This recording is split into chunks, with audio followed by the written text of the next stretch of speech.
नमस्कार, आप देख रहे हैं इंडिया न्यूज P9।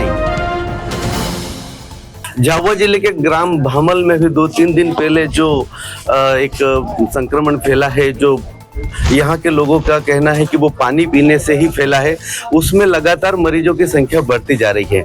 आज हमने यहाँ आकर के ग्रामीणों से बात करी तो ग्रामीणों का कहना है कि प्रशासनिक ढील पोल बहुत ज़्यादा हो रही है, हमको प्रशासनिक इतना सहयोग नहीं मिल पा रहा है।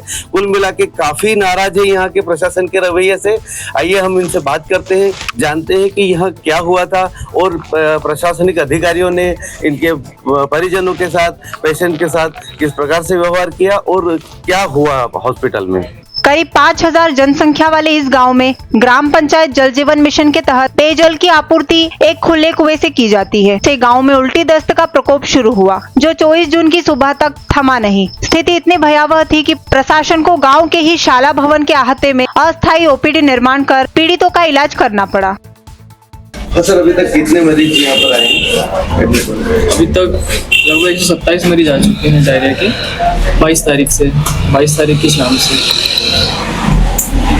स्वस्थ होकर के गए हैं या आगे रेफर करना पड़ा मरीजों को? बहुत सारे इसमें गए हैं स्वस्थ होकर, कुछ लोगों को रिफर करना पड़ा था, कुछ की सीरियस स्थिति जो ज़्यादा सीरियस थी उनको रिफर किया है हमने।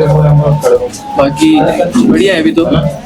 गांव में पर्याप्त चिकित्सा सुविधा के अभाव की वजह से कई पीड़ितों को पेटला व दाहोद इलाज के लिए भेजा गया। स्थिति की गंभीरता का अंदाजा इसी बात से लगाया जा सकता है कि एक गर्भवती महिला को संक्रमण के बाद दाहोद भेजा गया, जहां बमुश्किल उसकी जान बचाई गई।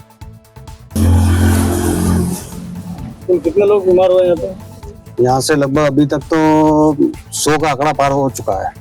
और हमारे गांव से पहली महिला थी, बुजुर्ग महिला, जो उसकी उम्र 70 साल, उसको हम निजी वाहन, मेरे खुद के निजी वाहन से पेटा हॉस्पिटल लगे, चौहल हॉस्पिटल में, रामीबाई करके नाम था उनका। उनके बाद में दूसरा पेशेंट फिर रात को ही तैयार हुआ और लगभग रात में 2 से 3 बजे आसपास फिर पेशेंट बढ़ते गए, जिनको अपने निजी वाहन से ले गए हॉस्पिटल में और एडमिट करवाया, ट्रीटमेंट चालू कराया। आपके द्वारा जो प्राइवेट हॉस्पिटल में इलाज करवाया, इसमें प्रशासन की ओर से कोई सहयोग प्राप्त हुआ क्या? प्रशासन तो सब वहाँ तो हमारे को कोई देखने नहीं आया। ठीक है, हॉस्पिटल में जब पहुंचने के बाद में वो जो चौहल हॉस्पिटल में हम ले गए, उन्होंने क्या बोला कि मतलब सर बाद में आएंगे। मैंने कहा सर बाद में आएंगे, पेशेंट को पहले चेक करो, सर का दायित्व है, रेस्ट हाउस पास में ही, आप तो बुलाइए उनको। तो 10-15 के बाद सर आए, फिर उन्होंने देखा, बोले ठीक है कोई दिक्कत नहीं। मेरे को डर ये लगा क्योंकि उनके सिर में ये सिर ठंडा, हाथ पैर ठंडे हो रहे थे और यहाँ पसीना आ रहा, मेरे को लगा अटैक की शिकायत हो सकती है, साइलेंट अटैक या फिर अटैक आ सकता है, क्योंकि ये घटना पहले हो चुकी है। ग्रामीणों का आरोप है कि प्रशासन घटना के पीछे फूड पॉइजनिंग बताकर अपनी जिम्मेदारी से पल्ला झाड़ रहे हैं। लेबोरेटरी में जांच होती, अधिकारी सब पल्ला झाड़ रहे हैं, कोई सुनने के लिए तैयार नहीं। अभी सीओ साहब चले गए थे, न जाने आज नहीं आते और एक पल देर के लिए खड़े रहते और चले जाते, उपचार का निभा के चले जाते। बाकी हमारे गांव में पानी की समस्या आ रही है, पानी दिलवाओ। पीड़ित ग्रामीणों में गुस्सा है, एक तो मूलभूत सुविधाओं का अभाव, ऊपर से महामारी का प्रकोप। ऐसे में उनके सब्र का बांध टूट रहा है। उनका कहना है कि तहसीलदार पीड़ितों को समुचित उपचार उपलब्ध करवाने की बजाय उन्हें अपमानित कर रहे हैं। क्या हुआ था हॉस्पिटल में?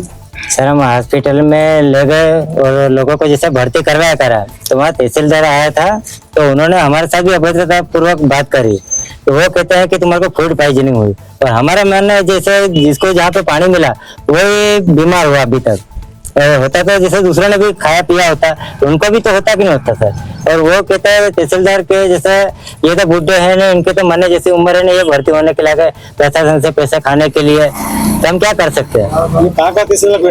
पेटलाद का है सर, पेटलाद का। आपका क्या नाम है? सर मेरा नाम इस महामारी के चलते एक बुजुर्ग को खो चुके ग्रामीण प्रशासनिक व्यवस्थाओं से पूरी तरह असंतुष्ट हैं। हालांकि प्रशासन पेयजल के नमूनों की जांच करवाने के बाद दावा कर रहा है कि इस बीमारी के पीछे पानी का दूषित होना तो कतई नहीं हो सकता, जबकि ग्रामीण पूछ रहे हैं यदि यह सब दूषित पेयजल से नहीं हो रहा तो इसकी असली वजह क्या है। ग्रामीण प्रशासन और जनप्रतिनिधियों की उपेक्षा पूर्व व्यवहार से भी आहत हैं। उपचार की अच्छी और तत्काल व्यवस्था करने की बजाय स्थानीय अधिकारी कर्मचारी घटना के मूल कारणों पर मिट्टी डालकर अपनी चमड़ी बचाने में लगे हुए हैं।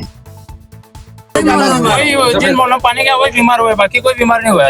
ये आज भी ग्रामीणों का ये आरोप है कि पहले प्रशासन के बड़े अधिकारी आके उस कुएं का पानी पी ले। अधिकारी लोग आए थे, चले गए। उन्होंने कोई भी कार्रवाई नहीं करी।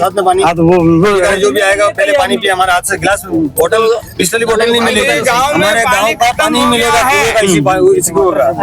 तो अब पानी टैंकर से दिलवा रहे हैं, नाले का भी साफ बता रहे हैं वो इकट्ठा पानी था नहीं, उसकी जांच करो तो सही रिपोर्ट आएगी। अब ये ट्यूबवेल का पानी साफ करके न लेबोरेटरी में दे रहे तो सही आएगा, तो सही आएगा। अच्छा पानी है तो उन्होंने वो नाला का पानी सही कर दिया, पीने लायक थोड़ी, आप देखो नाला का पानी पीने लायक कर दिया, नाला का पानी।